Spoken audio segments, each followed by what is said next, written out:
Doctor Nitika, yes. आपकी as है क्या? आप इस साल कितने साल के होने वाले हो? 40।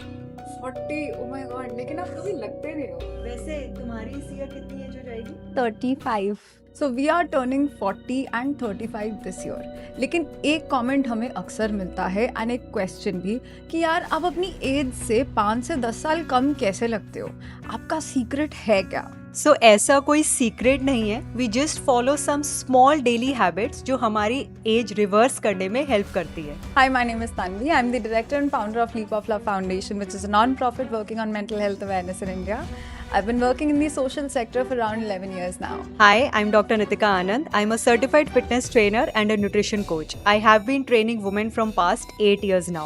And इस वीडियो में हम बात करेंगे 5 ऐसी हैबिट्स की which can help you in your anti-aging process. यानी कि slow down your aging. They are your natural anti-agents.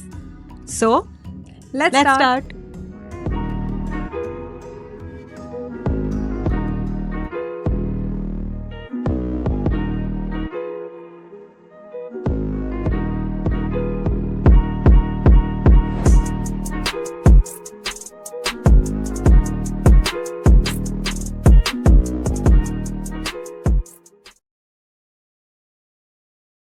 Habit number 1, start your day with sunlight. बहुत लोग सुबह उठते ही फोन चेक करते हैं, बट एक हैबिट है जो आपकी हार्मोन्स और एनर्जी दोनों को इम्प्रूव करती है, और वो है मॉर्निंग सनलाइट एक्सपोजर। सुबह की नेचुरल लाइट आपके ब्रेन के सिरकाडियन रिदम को रेगुलेट करती है, और ये सिरकाडियन रिदम कंट्रोल करता है आपकी स्लीप को, आपके हार्मोन्स को, your metabolism and your hormone cycles. Stanford neuroscience research के अकॉर्डिंग मॉर्निंग सनलाइट एक्सपोजर आपके स्लीप और आपके मूड दोनों को सिग्निफिकेंटली इम्प्रूव करता है। So practical steps to follow is कि सुबह उठने के बाद 10 से 15 मिनट कम से कम लाइट एक्सपोजर लो। फोन चेक करने से पहले सनलाइट एक्सपोजर लो। आप चाहे अपनी बालकनी से लो, चाहे टेरेस से, या आप मॉर्निंग वॉक पे जाओ। ये सब चीजें आपके ब्रेन को एक सिग्नल देते हैं कि डे हैज स्टार्टेड। और ये सब चीजें करके जैसे आपका सिरकाडियन रिदम कंट्रोल में रहता है, इससे आपकी स्लीप इंप्रूव होती है, आपके स्ट्रेस हार्मोन्स लो हो जाते हैं, आपकी हार्मोनल साइकिल इंप्रूव होती है, एंड ओवरऑल आपकी एजिंग प्रोसेस बहुत स्लो हो जाता है। So sun is your natural antioxidant. Habit number 2, eat protein. अब एजिंग स्लो करने के लिए मसल मेंटेन करना बहुत इंपॉर्टेंट है, ताकि आप अपने डे टू डे फंक्शंस अच्छे से कर पाओ, उठ पाओ, बैठ पाओ, एंड ऑफ कोर्स आप अपनी एज से कम लग पाओ। एंड मसल्स के लिए सबसे इम्पोर्टेंट है प्रोटीन इनटेक। प्रोटीन हेल्प करता है आपके मसल रिपेयर में, स्किन रीजनरेशन में, मेटाबॉलिज्म मेंटेन करने में, एंड हार्मोनल बैलेंस बनाए रखने में। एंड हमारे इंडिया में हमारा डाइट नेचुरली प्रोटीन डेफिसिट होता है, यानी कि हमारे पास भटूरे पराठे तो सरप्लस में है, लेकिन प्रोटीन की क्वांटिटी काफी कम होती है हमारे डाइट में नेचुरली, जिस वजह से इंडिया में हम सब प्रोटीन कम कंज्यूम करते हैं, which leads to deficiency of B12 in our diets। अब प्रोटीन कम खाने से, क्योंकि हमारी स्किन रीजेनरेट नहीं होती प्रॉपरली, इसलिए हमारे स्किन पे रिंकल्स, ब्रेकआउट्स बहुत जल्दी एंड बहुत फ्रीक्वेंटली होते हैं। End of course less protein से हमारे पास होती है लेस मसल, एंड हम डे टू डे एक्टिविटीज नहीं कर पाते, तो हम अपनी एज से काफी ज्यादा दिखते हैं। तो अपनी हर मील में प्रोटीन ऐड करो। एंड प्रोटीन के एक्चुअल सोर्सेज जो कि सिर्फ दाल या चने नहीं है, but tofu, paneer, eggs, fish, chicken, Greek yogurt, या फिर अगर आप बिल्कुल वेजिटेरियन या वीगन हो, then protein powder is a non negotiable for you. And उससे भी ज्यादा इम्पोर्टेंट, सुबह उठते ही अपने फर्स्ट मील में 20 to 30 ग्राम्स ऑफ प्रोटीन रखो, यानी कि साथ में या तो भर के ग्रीक योगर्ट खाओ या फिर एक प्रोटीन शेक, जिसके एक सैशे में अराउंड 30 ग्राम्स प्रोटीन आपको इजीली मिल जाता है, वो पूरा कंज्यूम कर लो। ये आपका ब्लड शुगर पूरे दिन तक स्टेबलाइज रखेगा और आपके एनर्जी क्रैशेस नहीं होंगे। इससे आपका ब्लड शुगर स्टेबलाइज रहेगा पूरा दिन, आपको एनर्जी क्रैशेस नहीं होंगे, एंड आपका हार्मोनल बैलेंस बना रहेगा, which will be very evident on your skin, जो आप ग्लो करोगे एंड अपनी एज से काफी जवान दिखोगे।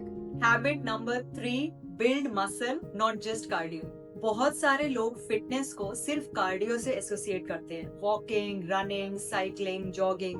कार्डियो यूजफुल है, बट एजिंग रिवर्स करने के लिए स्ट्रेंथ ट्रेनिंग ज्यादा पावरफुल टूल है। जैसे जैसे आपकी एज बढ़ती है, आपकी बॉडी मसल्स लूज करती है और इस प्रोसेस को सार्कोपीनिया कहते हैं। और ये फ्रीक्वेंट मसल लॉस इफेक्ट करता है आपकी मेटाबॉलिज्म को, इंसुलिन सेंसिटिविटी को, आपकी बोन डेंसिटी को और सबसे इम्पोर्टेंट आपकी स्ट्रेंथ को। मसल एक मेटाबॉलिकली एक्टिव ऑर्गन है। इसका मतलब ये है कि जितना आपकी बॉडी में मसल मास होगा, आपकी बॉडी उतना इफेक्टिवली ग्लूकोज को रेगुलेट करेगी। सो प्रैक्टिकल स्टेप्स आर कि वीक में 2 से 3 बार स्ट्रेंथ ट्रेनिंग करो। जब आप स्ट्रेंथ ट्रेनिंग करते हो, आप मसल बिल्ड करते हो। And as muscle is a metabolically active organ, तो ये आपको हेल्प करता है to lose calories even when you are resting, compare to cardio जो कैलोरी लॉस करने में हेल्प करता है जब तक वो कार्डियो एक्टिविटी कंटिन्यू होती है। So start simple, squats, pushups, use resistance bands, use water bottles if you don't have access to gym, घर पे वर्कआउट करो। सो आपका गोल कोई जिम एथलीट बनना नहीं है, मेन गोल है मसल लॉस को प्रिवेंट करना, जिससे आपका एजिंग प्रोसेस भी स्लो हो जाएगा। Habit number 4, stop drinking your calories. अब कैलोरीज कोई बुरी चीज नहीं है, लेकिन प्रॉब्लम तब आती है जो हम एक हैबिट बना लेते हैं अपनी कैलोरीज को ड्रिंक करने की instead of eating the calories. Flavoured coffees, चीनी वाली चाय, शुगरी जूसेस या फिर कोल्ड ड्रिंक्स। अब कैलोरीज अगेन एनिमी नहीं है, ना कि शुगर एक बहुत बड़ा एनिमी है, लेकिन लिक्विड शुगर क्योंकि उसमें फाइबर नहीं होता तो वो बॉडी में बहुत फास्ट अब्सॉर्ब हो जाता है। इससे ब्लड शुगर स्पाइक होता है और फ्रीक्वेंट स्पाइक्स का मतलब होता है inflammation, insulin resistance and faster metabolic ageing. काफी रिसर्चर्स ने भी शुगरी ड्रिंक्स को मेटाबॉलिक डिजीजेस से डायरेक्टली लिंक किया है। तो डायबिटीज, थायराइड, पीसीओएस, पीसीओडी, इन सब चीजों से इन सब डिसऑर्डर से आपकी एजिंग प्रोसेस काफी एक्सेलरेट हो जाता है। एंड इनको प्रिवेंट करने के लिए अपनी एक छोटी सी हैबिट छोड़ दो कि अपनी कैलोरीज को ड्रिंक करना बंद कर दो।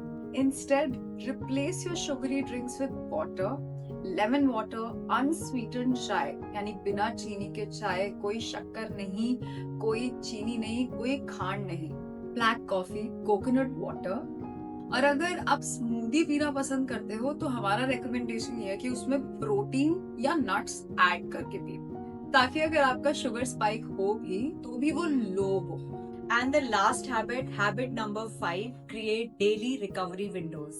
So stress aging का major driver है, but problem यहाँ सिर्फ stress नहीं है, problem है continuous stress without recovery. आजकल लोगों का नर्वस सिस्टम कॉन्स्टेंटली एक अलर्ट मोड में रहता है। Work pressure, notifications, constant stimulation, आपकी बॉडी को सिग्नल ही नहीं मिलता कि डेंजर खत्म हो गया है। और जब आपका नर्वस सिस्टम कंटिन्यूअसली एक स्ट्रेस मोड में रहता है, कॉर्टिसोल लेवल बहुत ज्यादा एलिवेट कर जाता है। Cortisol that is your stress hormone, और ये क्रॉनिक कॉर्टिसोल एजिंग एक्सेलरेट करता है। सो एंटी एजिंग की एक इम्पॉर्टेंट हैबिट है daily nervous system recovery, not vacations, daily recovery. So practical steps are 10 minute रोज इवनिंग में वॉक करो बिना फोन के, 5 minute slow breathing, light stretching before sleep and short breaks during work. ये सब आपकी बॉडी को एक सिग्नल देते हैं कि अब सब सेफ है। और जब आपका नर्वस सिस्टम सेफ फील करता है, बॉडी एक रिपेयर मोड में एक्टिवेट हो जाती है और आप नेचुरली अपनी एज से थोड़ा कम दिखते हो। एंटी एजिंग का मतलब टाइम को स्टॉप करना नहीं है या अपनी बॉडी को हेट करना नहीं है, बट अपनी बॉडी को सेफ्टी एंड सिक्योरिटी देना है सो दैट आप नेचुरली ग्लो करने लग जाओ एंड एजिंग स्लो हो जाए एंड आप हेल्दी हो जाओ। और इंटरेस्टिंगली ये सारी हैबिट्स कॉम्प्लिकेटेड नहीं है। Daily sunlight, protein, strength training, cut down your calories, small habits, huge biological impact. So if you like this video, don't forget to like, share, subscribe, click on the bell icon, and if you'd like to consult with us, all the details are in the description of this episode. Hope you like today's episode and comments में बताओ कि कौन सी वो habit है जो आप पहले से करते थे और अब आपको ब्रेक करनी है। Okay, See you in the next episode.